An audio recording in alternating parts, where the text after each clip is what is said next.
Good day, everyone. Thank you for stopping by. I hope you're doing good, you're doing great, fantastic, wherever you are watching right now.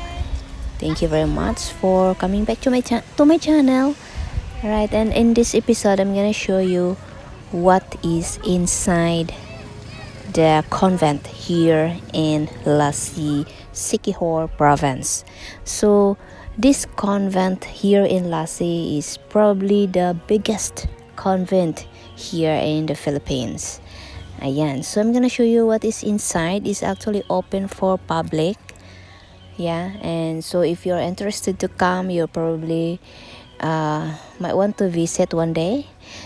For the meantime, just watch this video and see what is inside.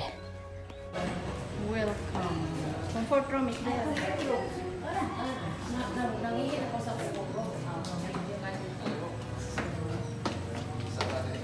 We are inside the convent.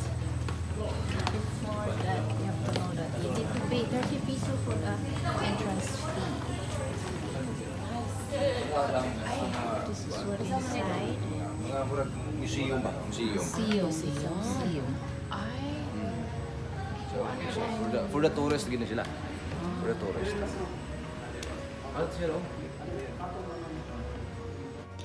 Okay, so we are inside this area, the museum.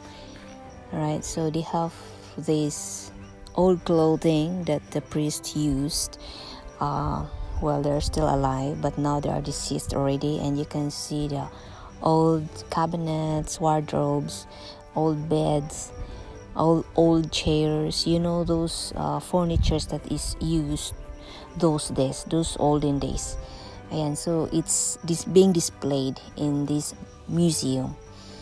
All right, so as you can see, there's a lot of, it's a big space, it's a big area, and there are plenty of space to put more.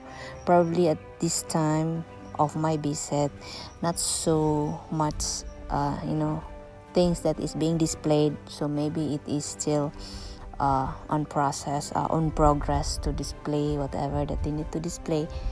Ayan po. Those old Bibles, probably the Bibles. And when you go near to the window, you can see the beautiful view and the church of Lazi just in front of the convent. Yeah, so clean, so well maintained, amazing.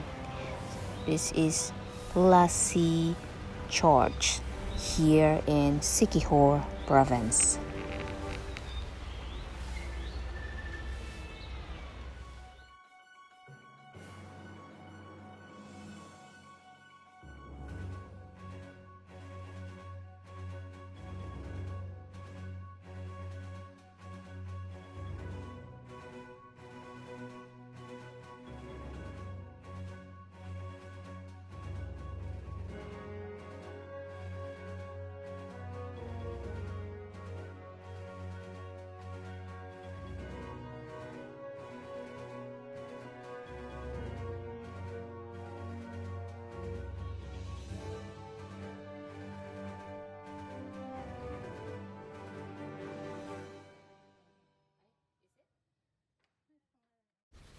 And they also have the old typewriter, the very old style, the very old typewriter.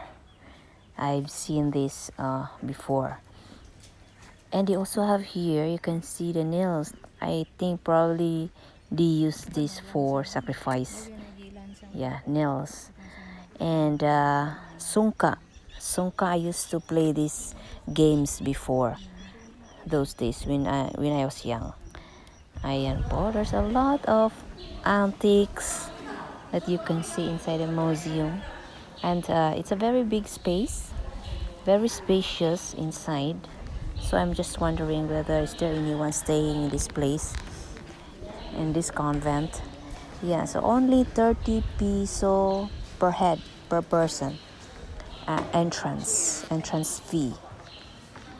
Ayan. But the time that we enter, I think it's already open for free.